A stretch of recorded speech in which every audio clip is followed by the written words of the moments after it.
Students welcome to my class. Students आज का हमारा chapter number 4 structure of molecules और इसका टॉपिक हमने पढ़ना है प्रॉपर्टीज़ ऑफ मेटल्स। दो प्रॉपर्टीज़ हमने पिछली क्लास में पढ़ ली थी, नेक्स्ट जो रहती हैं वो इंशाल्लाह आज पढ़ेंगे। तो पिछली क्लास को एक दफ़ा रिवाइज कर लेते हैं। Metals have common property of conducting heat and electricity. तमाम मेटल्स में ये कॉमन प्रॉपर्टी पाई जाती है कि वो हीट और इलेक्ट्रिसिटी को कंडक्ट करती हैं। It gives them prime role in many industries, और इसी वजह से मेटल्स बहुत सी इंडस्ट्रीज़ में बड़ा अहम किरदार अदा करती हैं। Major properties of metals are as follows. जो मेटल्स मेजर प्रॉपर्टीज शो करती हैं कौन कौन सी हैं? दे शो मेटेलिक लस्टर, इनमें मेटेलिक चमक पाई जाती है। They are usually malleable and ductile. तमाम मेटल्स मेलेबल और डक्टाइल होती हैं। मेलेबिलिटी से क्या मुराद है? Malleability is the property by virtue of which a metal can be rolled into sheets. Malleability metals की वो खासियत है जिसकी वजह से मेटल्स को शीट्स की सूरत में फैलाया जा सकता है। And ductility is the property, और डक्टाइलिटी मेटल्स की वो प्रॉपर्टी है by virtue of which a metal can be drawn into wires, जिसकी वजह से मेटल्स को खींचकर तारों की शक्ल दी जा सकती है। तो स्टूडेंट्स यहाँ तक हमने कल बात कर ली थी। आज का हमारा टॉपिक यहाँ से स्टार्ट होता है। They have usually high melting and boiling points. Metals के मेल्टिंग और बॉइलिंग पॉइंट्स बहुत ज़्यादा होते हैं। चूँकि मेटल्स के अंदर मेटेलिक बॉन्ड पाया जाता है और मेटेलिक बॉन्ड एक स्ट्रॉन्ग बॉन्ड है, मजबूत बॉन्ड है। तमाम मेटल्स के जो पॉजिटिव आयंस हैं ये मोबाइल इलेक्ट्रॉन्स की वजह से बड़े मजबूती से आपस में जुड़े हुए हैं। इसी वजह से मेटल्स के मेल्टिंग और बॉइलिंग पॉइंट्स बहुत ज़्यादा होते हैं।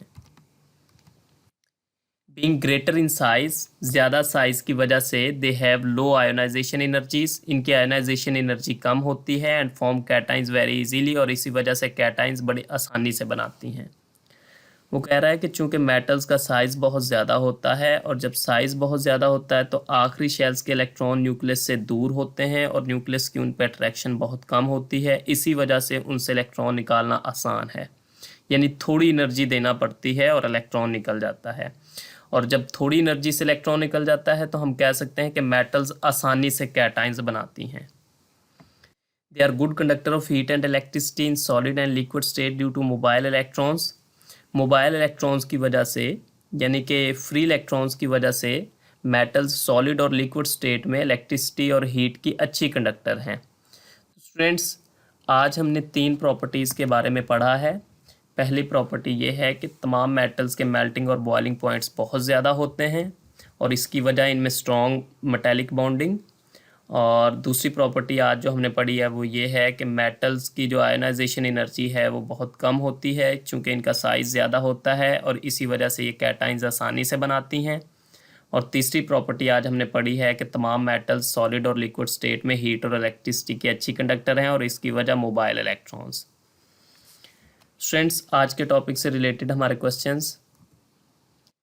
पहला क्वेश्चन है differentiate between malleability and ductility. Malleability और डक्टाइलिटी में फ़र्क बताएं। तो ये क्वेश्चन हमने कल की क्लास में कर लिया था।